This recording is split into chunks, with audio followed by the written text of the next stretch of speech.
King Kong. Welcome back to the monsterverse, where there's an endless battle for the title of the strongest. With so many titans taking on a god disguised as a prehistoric reptile, only one has truly earned his respect for how much strength that they've achieved. In my last video, I asked you, what is a king to a god? Well, what's a god to a non-believer? On a remote and isolated landmass located in the South Pacific, surrounded by massive storms that have kept it hidden from the outside world for centuries, Skull Island. The island's ecosystem is unique, as explorers and soldiers travel to the island to explore what lies in the unknown and being met with a brand new world. They've made history, and now all that's left is to return home.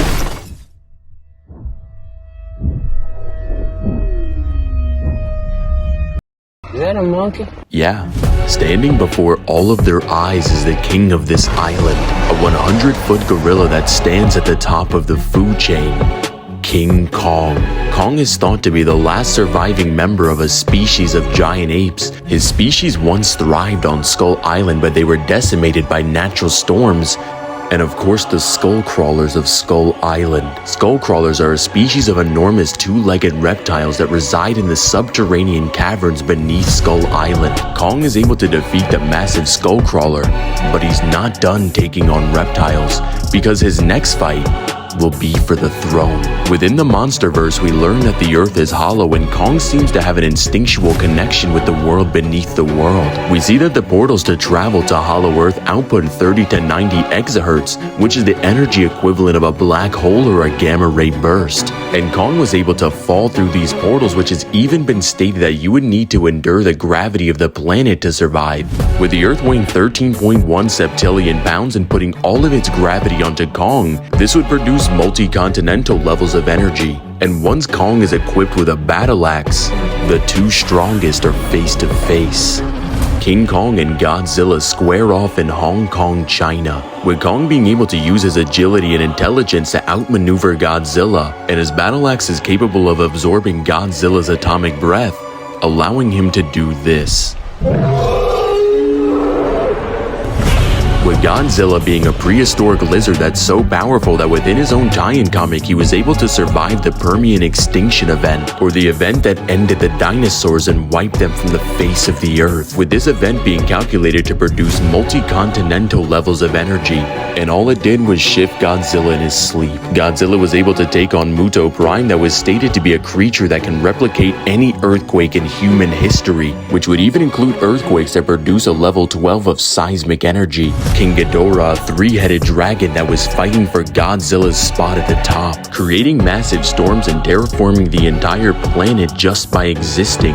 And Godzilla was able to be amped by absorbing the life energy of Mothra and eviscerate King Ghidorah's body just by walking towards him. At the end of the battle, Godzilla was able to win, but King Kong won his respect. Now, me personally, if Godzilla doesn't use his atomic breath, he is not throwing hands with Kong. Yeah, atomic breath is pretty mandatory when he's fighting Kong. At the climax of the movie, the humans take the remaining head of King Ghidorah and anti-Godzilla energy and create humanity's answer, a god killer, Mecha Godzilla. Both King Kong and Godzilla team up together to fight against this machine, and in the end, after getting his axe charged up by Godzilla's atomic breath, King Kong was able to deal the final blow. And once we catch up to the latest events, King Kong has gotten ridiculously strong. King Kong takes on Godzilla once again in Egypt, and Godzilla at this point has gotten 2 amps to his strength, as he's gotten radiation from a nuclear power plant and absorbing the DNA of Tiamat, becoming evolved Godzilla. King Kong was also able to amp his own strength as he got himself a new gauntlet. Godzilla's new form is stated to be the strongest that he's ever been, and was even stated that it was inspired by Son Goku's Kaioken, which amps Godzilla's strength by, you guessed it, 20 times over. And yet, even though that King Kong didn't even want to fight him, he was still able to knock the consciousness out of Godzilla's body and drag the lizard by his tail.